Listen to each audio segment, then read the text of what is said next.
وإذ بوأنا لإبراهيم مكان البيت ألا تشرك بي شيئا وطهر بيتي للطائفين والقائمين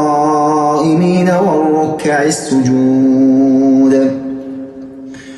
وأذن في الناس بالحج يأتوك رجالا وعلى كل ضامر يأتين من كل فج عميق ليشهدوا منافع لهم ويذكروا اسم الله في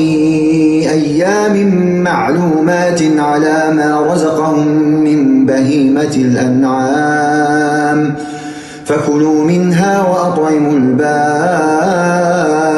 الفقير ثم ليقضوا تفثهم وليوفوا نذورهم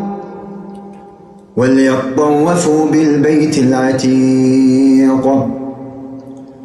ذلك ومن يعظم حرمات الله فهو خير له عند ربه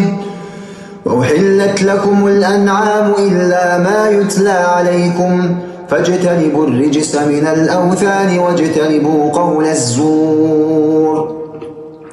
حنفاء لله غير مشركين به ومن